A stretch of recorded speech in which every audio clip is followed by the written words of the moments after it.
Hi, Bob the Canadian here. Many of you have mentioned to me that you find it really easy to understand me when I'm speaking English. But when you take the time to listen to other native English speakers, it can be challenging and difficult to understand what they're saying.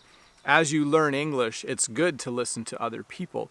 But many of you are wondering, why can I understand Bob the Canadian so well? And why do I have so much trouble understanding other native English speakers? So in this video, we're going to look at 5 reasons why you can understand me so well.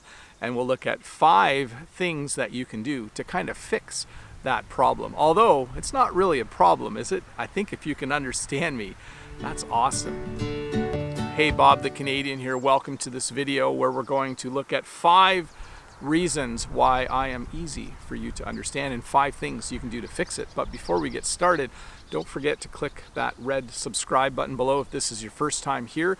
I would love to help you learn English, and if you subscribe, you'll get notified when a new lesson pops up. And if you could give me a thumbs up, all of you, at some point during this English lesson, if it's helping you learn English. So, you can understand me. Why can you understand me, but you have trouble understanding other people? Well, the first reason is because I try to speak clearly. Notice I didn't say that I try to speak slowly, but I do try to speak clearly. And I think one of the things that you need to know is that I am a high school teacher. I have spent over 23 years explaining things to people. It is my job to explain things to people. So I have developed a way of talking that's very, very clear. It isn't actually that slow, though. Many people ask if I'm speaking my normal speed.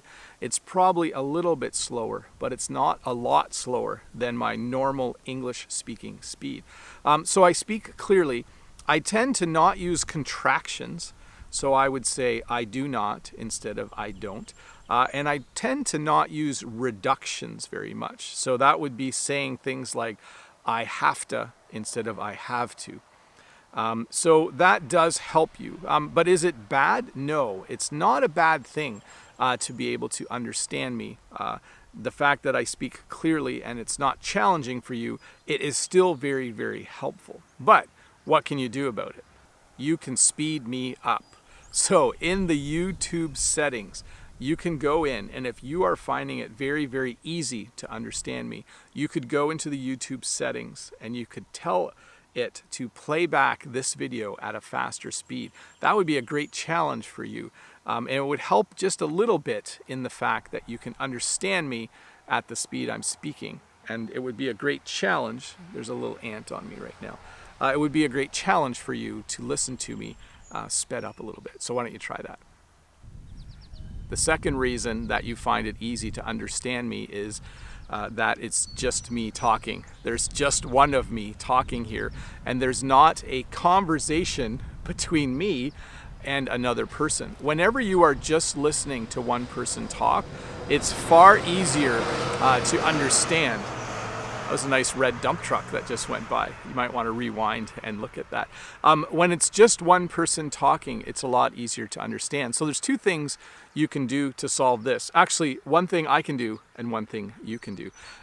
I can invite other people to come on my Friday and Saturday live streams. That would be a great way for you to see interaction between 2 different English speakers. And I hope to do that soon. What you can do is make sure that as you are watching YouTube videos, you watch videos of people like me explaining English, but also look for videos where more than one person is speaking, where 2 or more people are having a conversation. So I'll do my job, you do your job, and we can solve. Number 2, the fact that there is only one person speaking makes it a lot easier for you to understand. The third reason